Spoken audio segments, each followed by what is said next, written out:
lahir sebagai manusia hidup di dunia ini, maka kehidupanmu tertandai oleh pijakan kakimu pada tanah, ditemani rumput hijau yang terkadang tidak berarti bagimu. Namun, jangan kau anggap bulan yang jauh terlalu menarik pikiran, batin, dan syahwatmu, karena panca indera cenderung menipu. Jangan pula kau anggap pesona pelangi tidak tertandingi, karena biasanya hanya sementara dan fata morgana. Cukup kau syukuri saja dengan kesadaran rasa cinta kasih sayang yang sadar hidup. Pada hijaunya rimbun, mawar yang setia tertancap kokoh, menyatu bersamamu.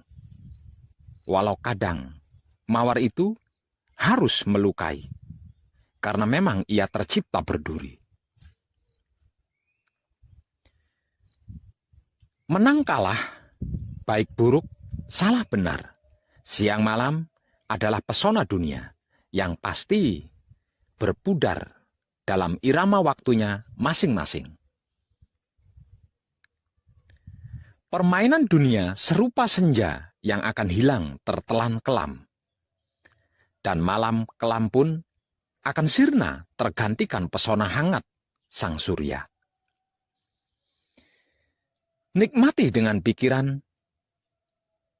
atau otak yang bernalar, syukuri dengan batin atau hati yang bernurani, dan sadarilah dengan syahwat atau kelamin yang tidak terganggu sirik dan dengki. Laksana lebah. Kadang kau merasakan sengatnya, walau yang kau tuju adalah madunya. Janganlah kamu mencintai, mengasihi, dan menyayangi dunia dan apa yang ada di dalamnya.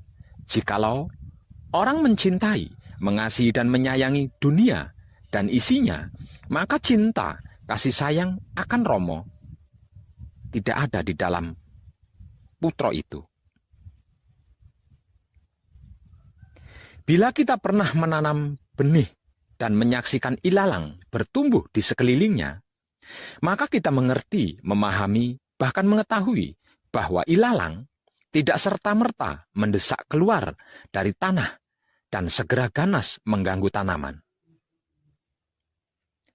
Adalah suatu proses yang bertahap, sangat bertahap, hingga kita tidak akan mungkin bisa melihat itu, bahkan jika kita mengamatinya. Namun, bila kita saat itu memasang kamera dekat tanaman dan memutarnya kemudian, kita akan melihat ilalang tersebut beraksi, menjerat tanaman dalam gerakan lambat. Romo menyampaikan perumpamaan tentang benih yang jatuh di berbagai jenis tanah yang berbeda. Benih yang telah ditabur di tanah, yang dipenuhi ilalang, menjadi tercekik saat mulai bertumbuh. Pengalaman hasil praktek saya di TKP menjelaskan, yang ditaburkan di tengah semak duri ialah orang yang mendengar sabda dawuh itu. Lalu, kekhawatiran dunia ini dan tipuan kekayaan menghimpit sabda dawuh itu, sehingga tidak berbuah, tidak mahanani maksudnya. Ada beberapa orang yang menolak hidup untuk alasan yang tidak tepat, hanya berdalih. Untuk sebagian, mungkin saja adanya pertimbangan akan karir mereka. Mereka punya kehidupan untuk dibiayai. Mereka punya tanggung jawab, mereka punya berbagai hal untuk dilakukan. Terkadang hal-hal tersebut bagi mereka bisa menjadi lebih penting daripada hidup. Yang lainnya akan memilih manusia daripada hidup, tanpa mereka sadari bahwa tanpa hidup mereka adalah mayat yang tidak bisa apa-apa. Akibatnya, semuanya, segalanya, bahkan seluruh tekanan sejawat tidak selesai. Itu dikarenakan kita masih peduli dengan apa yang orang pikirkan.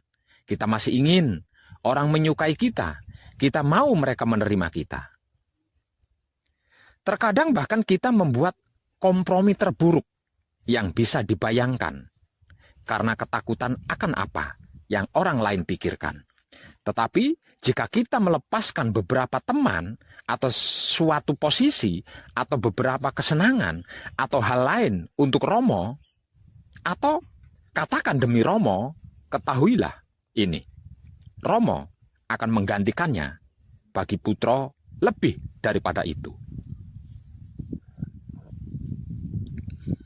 Ketahuilah para kadangku, Romo adalah segala-galanya, walau segala-galanya bukanlah Tuhan.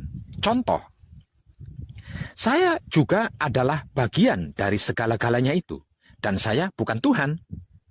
Uang bagian dari segala-galanya, dan uang bukanlah Tuhan. Walau ada juga orang yang menuhankan uang.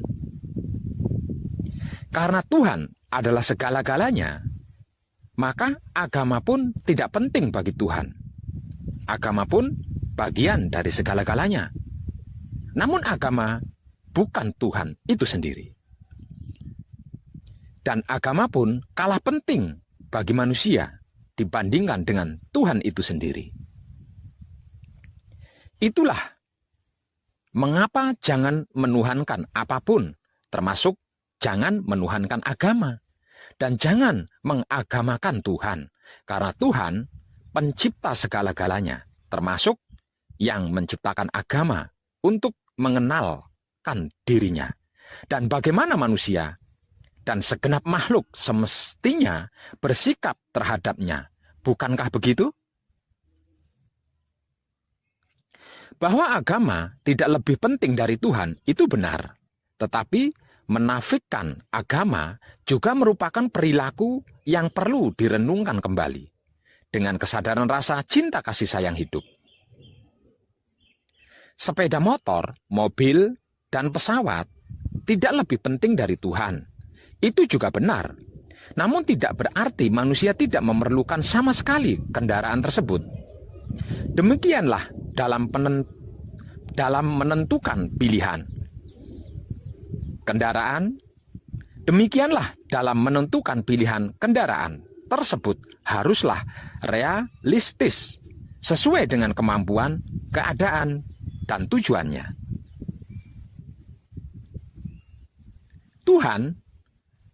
Bahwa Tuhan lebih penting dari agama itu benar. Namun, jangan sampai kita keliru menyembah Tuhan yang seharusnya. Misalnya, ada sebagian manusia menuhankan uang, menuhankan jabatan, menuhankan sesama manusia, menuhankan kelamin. Menuhankan kelamin? Emang ada? Ada. Lah itu, yang merasa tidak bisa hidup tanpa si tampan atau si cantik yang amat sangat dicintai, coba kalau tidak punya kelamin, maukah mencintai? Apa itu tidak sama halnya menuhankan kelamin? Bahkan ada yang menuhankan kebebasan hidup itu sendiri. Dengan mengakui dan menuhankan Tuhan yang tepat, maka kita akan takut berbuat dosa atau berbuat keburukan yang dapat merugikan diri sendiri dan merugikan orang lain, atau tidak merugikan sesama manusia atau makhluk, tetapi melanggar aturan hukum alamnya. Karena begitu beragamnya tingkat pengetahuan, kecerdasan, dan pengalaman hidup manusia, maka ada sebagian orang yang masih tidak mengakui akan adanya Tuhan. Ia tidak beragama dan tidak menyembah Tuhan yang manapun. Yang ia tahu bahwa hidup hanyalah makan, seks, dan mengikuti semua ego pamrih arogannya. Entah itu hiburan, perjalanan wisata, atau hura-hura semata. Setiap orang punya persepsi yang tidak sama atas Tuhan, yang ia percaya dan diyakininya. Ada yang mengatakan Tuhan itu esa. Ada yang bilang Tuhan itu tiga. Dan ada yang mengatakan Tuhan itu tidak beranak dan tidak diperanakan. Namun juga ada yang bilang bahwa Tuhan itu punya bapak dan punya anak. Ada pula Tuhan itu terlahir oleh manusia, sekalipun tanpa bapak. Semua itu fakta, dan setiap manusia bebas memilih dan meyakininya. Untuk menentukan pilihan yang paling baik dan paling tepat, itulah maka manusia membutuhkan tuntunan tertulis yang dapat dibandingkan satu dengan lainnya. Orang yang sportif dan kesatria selalu siap untuk suatu pertandingan guna menemukan pilihan terbaiknya. Pertanyaannya, apakah ada Tuhan yang salah, yang tidak tepat? Maka jawabannya, tidak ada Tuhan yang salah dan tidak tepat. Yang salah dan tidak tepat itu adalah persepsi manusia atas Tuhan yang telah dipilihnya. Sebagaimana hubungan manusia dengan uang, tidak ada uang yang salah. Namun yang salah adalah perilaku manusia atas uang tersebut. Uang adalah benda mati yang netral, bisa menjadi salah dan tidak tepat karena manusia menghalalkan segala cara untuk mendapatkannya. Seperti perilaku mencuri, korupsi, bahkan saling menipu dan saling membunuh untuk mendapatkannya. Serta serakah tanpa mau berbagi kepada yang lemah dan membutuhkannya. Tuhan Maha Segalanya, maka Ia tidak pernah miskin karena banyak memberi hal terbaik bagi hambanya. Bagaimana cara menyikapi Tuhan dengan baik dan tepat itulah maka manusia membutuhkan tuntunan yang disebut agama melalui kitab sucinya. Bukankah begitu? Agama. Orang sekuler selalu memisahkan makna kata Tuhan dengan agama. Bahkan Tuhan bukan agama dan agama bukan Tuhan. Itu benar. Tetapi tidak berarti untuk mengenal Tuhan tanpa tuntunan sama sekali. Karena tidak ada satupun manusia dapat mengenal Tuhan secara langsung berhadapan dengan Tuhan. Bahkan para nabi mengenal Tuhan pun melalui makhluk bernama malaikat. Sebab bagaimana mungkin bisa mengerti, memahami, dan mengetahui kalau itu Tuhan, kalau tidak ada tuntunannya? Setiap tuntunan yang mengenalkan Tuhan adalah kepercayaan atau keyakinan agama. Namun, tidak semua tuntunan yang mengenalkan Tuhan itu berasal dari Tuhan, melainkan ada beberapa yang berasal dari rekayasa manusia. Itulah pentingnya memilih kepercayaan atau keyakinan agama dan kitab suci, bukan kitab palsu atau kitab abal-abal sebelum memilih Tuhan yang bakal dipuja dan dipujinya.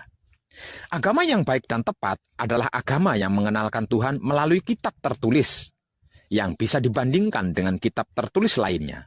Sedangkan kepercayaan atau keyakinan yang baik dan tepat adalah kepercayaan atau keyakinan yang ada prakteknya, bukan cuma percaya dan yakin belaka. Memahami kitab tertulis yang sama saja kadang beda persepsi, apalagi memahami antar kitab tertulis. Terlebih jika ada agama yang tidak punya kitab tertulis, maka akan sangat liar pemahamannya, karena tidak ada rujukannya. Kitab tertulis yang mengenalkan Tuhan, yang dipraktekkan oleh pengikutnya, itulah disebut kitab suci. Kitab suci benar-benar akan suci jika yang membuat adalah Tuhan melalui para nabi, bukan dibuat oleh manusia biasa yang penuh khilaf dan dosa, apalagi kitab suci yang sering direvisi. Tuhan adalah maha suci, lagi sempurna, maka tidak akan mungkin membuat kitab suci yang cacat, kemudian direvisi oleh hamba para pengikutnya. Jika ada kitab suci yang direvisi oleh manusia, maka itu berarti manusia lebih pandai daripada Tuhan yang disembahnya.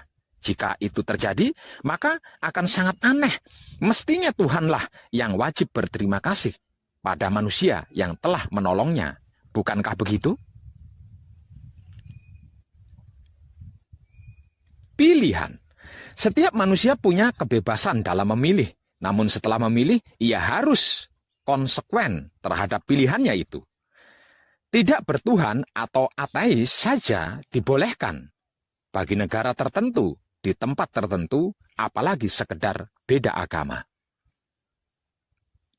Dalam Islam berlaku prinsip bagimu agamamu dan bagiku agamaku. Aku tidak akan menyembah Tuhan yang kamu sembah dan kamu tidak akan menjadi penyembah Tuhan yang aku sembah. Ini menggambarkan ada peluang manusia dalam menentukan pilihan agamanya. Namun ingat, agama itu bukan Tuhan lo ya, dan Tuhan itu bukan agama. Saya pun berhasil menemukan dan mengenal hidup saya yang tak lain dan tak bukan adalah guru sejati saya atau roh suci Tuhan yang diutus menuntun diri saya awalnya melalui agama. Bahkan semua agama menjadi jalan awal laku spiritual hakikat hidup saya. Tidak ujuk-ujuk atau serta-merta langsung bisa berhasil. Jadi jangan sok dan munafiklah. Tidak ada satupun keberhasilan yang tanpa proses. Bukankah begitu? Tercerahkanlah panjenengan semuanya dan salam setuhan, penuh cinta kasih sayang dari dalam lubuk hati saya, Wong Edan Bagu yang paling dalam. Selamat, selamat, selamat, rahayu, rahayu, rahayu, damai, damai, damai, tentram. Saya Wong Edan Bagu ngaturaken sugeng rahayu lir ing sambikala amanggih yuwana, pinayungan mring ingkang Maha Suci Basuki Yuwono Teguh Rahayu selamat. Berkah selalu untuk semuanya tanpa terkecuali, terutama para sedulur, khususnya para kadang konto dan kanti anom serta sepuh saya yang senantiasa direstui Yang Dat Maha Suci hidup.